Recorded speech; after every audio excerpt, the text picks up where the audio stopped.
Hello dear students, I welcome you all on our YouTube channel Mohri Devi Tapadia Girls College, and today we are going to start with our second essay, and essay's name is On the Pleasure of No Longer Being Very Young. ठीक है, इतना बड़ा नाम है हमारे ऐसे का, और ये ऐसे किसने लिखा है? G.K. चेस्टरटन. ठीक है, तो हम पहले जब ऐसे की बात करें उसके पहले जो हमारे ऐसे के ऑथर हैं, जो राइटर हैं हमारे ऐसे के, उनके इंट्रोडक्शन हम जान लेते हैं. ठीक है, so let's start. G.K. Chesterton, इनका पूरा नाम क्या है? Gilbert Keith Chesterton. ठीक है, इनका लाइफ स्पैन है 1874 to 1956. ओके, अब उनकी थोड़ी सी लाइफ के बारे में हम जान लेते हैं. जो G.K. चेस्टरटन हैं, ये इंग्लिश राइटर हैं, फिलोसोफर हैं, लिटरेरी एंड आर्ट क्रिटिक हैं. मतलब लिखते भी हैं, ये दार्शनिक हैं. फिलोसोफर मतलब दार्शनिक हैं, और लिटरेरी एंड आर्ट क्रिटिक हैं. क्रिटिक भी है, मतलब किसी वर्क्स में जैसे जो एनालिसिस करना होता है वर्क का, वो भी ये करते थे. ठीक है, इनको प्रिंस ऑफ पैराडॉक्स बोला जाता है. जो हमारे राइटर हैं G.K. चेस्टरटन, इनको प्रिंस ऑफ पैराडॉक्स बोला जाता है. इनका जॉनर क्या है? Essays, fantasy, mystery, poetry. ठीक है, और इनके जो वर्क्स हैं, इंपॉर्टेंट वर्क्स हैं इनके, the Napoleon of Notting, the everlasting man, Father Brown stories, Thursday. ठीक है, तो ये हो गया हमारे राइटर का थोड़ा सा इंट्रोडक्शन. अब हम बात कर लेते हैं ऐसे की. ठीक है, ये जो आप इंट्रोडक्शन, सारे जो भी राइटर्स का आप इंट्रोडक्शन करेंगे, आप पॉइंट वाइज नोट्स बनाते जाइए उनके, ताकि जैसे ही आप नोट्स देखो तो आपको याद आ जाए फटाफट से कि राइटर का इंट्रोडक्शन क्या है. ठीक है, तो अभी राइटर का इंट्रोडक्शन हो गया. अब हम स्टार्ट करते हैं हमारा ऐसे. तो बात करते हैं हम अभी ऐसे की. ठीक है, जो ऐसे का नाम है वो है on the pleasure of no longer being very young. On the pleasure of no longer being very young मतलब कि no longer being very young मतलब क्या हो गया है? Old age. ठीक है, तो on the pleasure of old age, ऐसा हम समझ सकते हैं इसका टाइटल, कि ओल्ड एज जो होती है, जब बुढ़ापा आता है तो उसकी प्लेजर्स क्या हैं, उसकी जो फ़ायदे क्या हैं, वो जो हमारे ऑथर हैं, जो हमारे राइटर हैं, वो इस ऐसे में हमें बताएंगे. ठीक है, तो वो इस ऐसे में सबसे पहले बोलते हैं कि जब इंसान बूढ़ा हो जाता है, ठीक है, जब ओल्ड एज आती है, तो जनरली लोग जो है उसको सेंटिमेंटल टर्म्स में काउंट करते हैं. ठीक है, ओल्ड एज को अच्छा नहीं मानते हैं लोग. जो ओल्ड एजर्स को बहुत बुरा मानते हैं, काफ़ी मतलब बोलते हैं कि अरे बुढ़ापा आ गया इनको. ठीक है, हम लोग भी कभी नहीं चाहेंगे कि हम ओल्ड हो जाएं. ठीक है, हमने एक स्टोरी भी पढ़ी है लिटरेचर में, डॉक्टर हेडिगर्स एक्सपेरिमेंट. उसमें भी हम देखते हैं कि जब ओल्ड एज आ जाती है उन लोगों को, तो कैसे वो यंग होना चाहते हैं, है ना. तो वैसे ही जो हमारे राइटर हैं, उनकी जो थॉट है जो दुनिया से अलग है, क्योंकि वो यहाँ पर बताते हैं ओल्ड एज होने के फ़ायदे.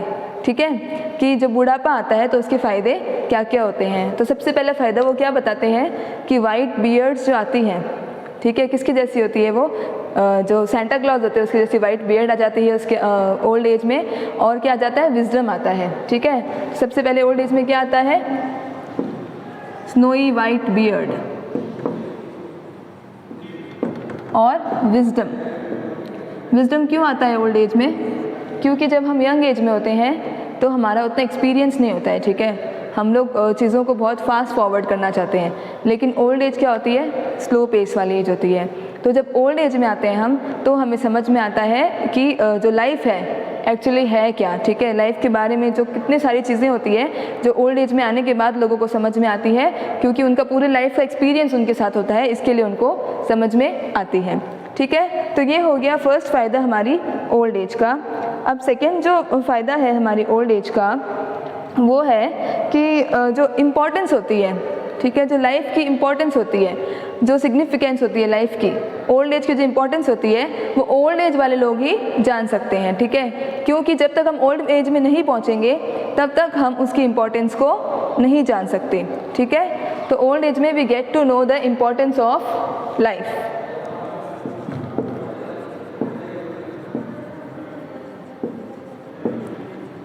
उसके बाद जब ओल्ड एज में हम आते हैं तो हमारा जो ट्रेडिशन है, जो हमारा कल्चर है, उसकी सिग्निफिकेंस, उसकी जो इम्पोर्टेंस है, वो हमें ओल्ड एज में आने के बाद ही पता चलती है. जब हम यंग होते हैं तो हमें लगता है क्या ये सब ट्रेडिशन है, क्या क्यों करना है ये सब कुछ, उसके जो मैनर्स होते हैं वो हम फॉलो नहीं करते हैं. हमें क्योंकि यंग एज ऐसी होती है, इट्स ऑल अबाउट एज. ठीक है, जैसे हम एज होगी जब हमारी, वैसा ही हम सोचेंगे, वैसा ही हम बिहेव करेंगे. क्योंकि जब छोटे होते हैं हम लोग, ठीक है, तो छोटी एज में क्या होता है, जब हम एकदम बचपन में होते हैं तो ज़िद करना, नई नई चीज़ों के लिए अट्रैक्ट होना, नए टॉयज़ लाना, वो सब हमारी ख्वाहिशें होती है, ठीक है। उसके बाद जब हम यंग एज में आते हैं तो हमारी जो इच्छाएं हैं वो चेंज हो जाती है, हमारी लाइफ स्टाइल चेंज हो जाती है, हमारी थिंकिंग चेंज हो जाती है, ठीक है। सबकी अलग अलग थिंकिंग होती है, लेकिन सिमिलर जो चीज़ क्या होती है कि फास्ट फॉरवर्ड हम रहना चाहते हैं यंग एज में, और जो ये ट्रेडिशंस वगैरह होते हैं ये हमको अच्छे नहीं लगते हैं। हमको ऐसा लगता है कि बस हमारा काम फटाफट हो जाए, ये ट्रेडिशन वगैरह से फॉर्मेलिटी लगती है हमें, ठीक है। फॉर्मेलिटी के लिए हम प्रॉपर उनको पूरा करते हैं। जनरली जब भी ट्रेडिशंस फॉलो करते हैं, कौन करते हैं? हमारे मम्मी पापा, और मम्मी पापा से भी ज़्यादा अच्छा कौन करता है? हमारे ग्रैंड पेरेंट्स, है ना। क्योंकि age, it is the matter of the age. हम अपने मम्मी पापा को देखते हैं कि हमसे ज़्यादा ट्रेडिशन जानते हैं, और अपने दादा दादी उनसे भी ज़्यादा ट्रेडिशन जानते हैं, है ना। शायद हम भी जब ओल्ड एज में आएंगे तो हम अच्छे से हमारे ट्रेडिशंस को समझने लगेंगे। तो ये जो हमारा ऑथर है ये बोलता है कि ओल्ड एज में आते आते हम ट्रेडिशंस की जो सिग्निफिकेंस है उसको जानने लग जाते हैं, ठीक है।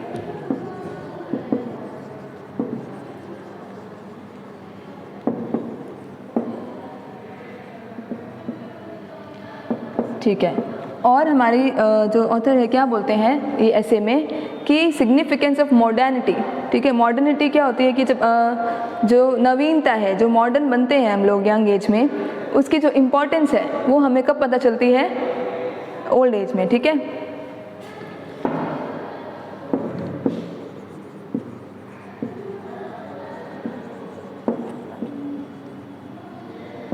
और इसके पीछे हमारे जो ऑथर है उन्होंने एक बहुत अच्छा एग्जाम्पल दिया है कि मॉडर्निटी हम यंग एज में क्यों नहीं समझते। मतलब यूथ की जो इम्पोर्टेंस है, जो हमारी लाइफ, अभी हम यंग हैं, ठीक है, तो हमारी जो लाइफ अभी है उसको हम अभी नहीं समझेंगे। जो यंग एज आएगी तब हम उसकी इम्पोर्टेंस को समझेंगे। ऐसा क्यों होगा? क्योंकि जैसे कि हम अर्थ पे रहते हैं, ठीक है, अर्थ गोल घूमती है, लेकिन हमको जो इसका मोशन कभी भी फील नहीं होता है, नहीं होता, हमें नहीं लगता है कि हम घूम रहे हैं कभी भी, ठीक है। तो वैसे ही जो हमारी यंग एज है वो इतनी फास्ट है, इतनी फास्ट है कि हम लोग उस एज में, हम उस पेस पे चल रहे हैं तो हमें उसकी जो मूवमेंट है वो फील नहीं होती है। लेकिन जब ओल्ड एज में आके एक बार हम रुक जाएंगे तब हमें उसकी जो मूवमेंट है वो दिखाई देगी कि जो यंग एज है, जो मॉडर्निटी है वो कितनी फास्ट है, ठीक है। तो ओल्ड एज में आने के बाद ही इंसान समझता है कि इम्पोर्टेंस ऑफ जो मॉडर्निटी है वो क्या है, ठीक है। और हमारे ऑथर बोलते हैं कि ऐसा ज़रूरी नहीं है कि ओल्ड एज में आने के बाद इंसान बोरिंग हो जाए। बहुत सारे ऐसे ओल्ड पीपल होते हैं जिनको एडवेंचर करना बहुत पसंद होता है, जिनको मॉडर्न रहना बहुत पसंद होता है। तो it depends on our choice, it totally depends on us, not on our age, okay. तो इतना हमारे ऑथर ने बताया है कि क्या क्या हम जानते हैं। Importance of life, importance of traditions and importance of modernity, ठीक है। उसके बाद और क्या क्या हम जो ओल्ड एज में हमारे जो लोग होते हैं उनको और क्या क्या सिग्निफिकेंस, जैसे इम्पॉर्टेंस ऑफ रिलीजन।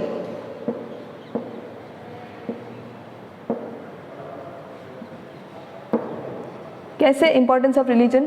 अभी हम यंग एज में हैं, ठीक है, तो हमारे ऑथर चर्च की बात कर रहे हैं। अब हम लोग इंडियन हैं तो हम लोग हमारे कल्चर की बात कर लेते हैं। जैसे हमें मंदिर जाना हो, ठीक है, तो कुछ लोग क्या है पिकनिक मनाने के लिए मंदिर जाएंगे, है ना, और कुछ लोग दिखाने के लिए कि हाँ हम लोग मंदिर जाते हैं, कि मतलब कोई बुरा नहीं बोल दे कि अरे तो बिल्कुल भी धार्मिक नहीं है, मंदिर नहीं जाती है, ऐसा सब सोच के हम मंदिर चले जाते हैं। लेकिन जब ओल्ड एज में इंसान पहुंच जाता है तब उसे समझ में आता है रियल वैल्यू ऑफ रिलीजन, कि असली में धर्म है क्या। क्यों? क्योंकि अब उसे पता होता है कि उसकी लाइफ कब एंड होने वाला है, तो वो समझ जाता है कि जो रियलिटी है रिलीजन की वो क्या है, ठीक है। हम यंग एज में होते हैं, हाँ बहुत लोग रिलीजियस होते हैं, हम लोग मानते हैं, लेकिन ओल्ड एज में आते आते हमें इम्पोर्टेंस पता चलती है रिलीजन की, ठीक है। तो अभी हमने देखा कि ओल्ड एज में अभी तक हमने क्या क्या देखा है। White beard wisdom, importance of life, significance of traditions, importance of modernity, importance of religion, ठीक है।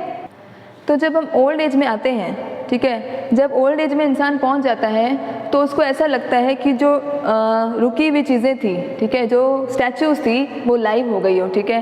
क्योंकि जब हम यंग एज में होते हैं तो हमें चीज़ें रुकी हुई दिखती है, हमें उतनी जो चीज़ों की इम्पोर्टेंस होती है वो नहीं दिखती है, ठीक है। लेकिन ओल्ड एज में आते आते हमें चीज़ों की इम्पोर्टेंस दिखने लग जाती है, ठीक है। तो यहाँ हमारे ऑथर हमें यही बताना चाहते हैं ये ऐसे के थ्रू कि जो ओल्ड एज है वो बुरी नहीं है, ठीक है। बहुत लोग होते हैं जो डिप्रेस्ड हो जाते हैं कि अरे मैं बूढ़ा होने वाला हूँ, मैं बूढ़ा हो गया हूँ, ठीक है। लेकिन ये जो ऐसे है इस ऐसे को पढ़ के कोई भी खुश होएगा कि उसकी ओल्ड एज आई है, ठीक है, क्योंकि ना तो वाइट बाल बुरे हैं, वो जो स्नोई वाइट बियर्ड है उसको भी जो हमारे ऑथर है उन्होंने अच्छा माना है, ठीक है। विजडम आता है ओल्ड एज में कि हमारी लाइफ के पूरे एक्सपीरियंस से जो विजडम आता है वो एक फ़ायदा होता है हमारी ओल्ड एज का, ठीक है। इन शॉर्ट हमारे ऑथर बोलना चाहते हैं कि जो भी पूरी लाइफ के बारे में, जो पूरी प्रॉपर लाइफ है उसके बारे में हमें समझ में सिर्फ ओल्ड एज में ही आता है।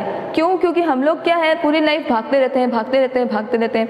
जो हमारी लाइफ है वो बहुत पेस पे चल रही होती है, लेकिन जब ओल्ड एज में हम आते हैं तो हमारी जो लाइफ है थोड़ी सी स्लो हो जाती है। तब हमें सोचने का टाइम मिलता है, पूरी लाइफ जो हम जिक्र आए अब उसको हमें देखने का टाइम मिलता है, सोचने का टाइम मिलता है, उस पर विचार करने का टाइम मिलता है, ठीक है। उस पर बैठ के हम सोचते हैं कि जो पूरी लाइफ कैसी रही, ठीक है। तो पूरे लाइफ के एक्सपीरियंस से जब हम बैठ के सोचते हैं तब हमें समझ में आती है हर एक चीज़ की इम्पोर्टेंस, हर एक चीज़ की जो है वैल्यू, है ना।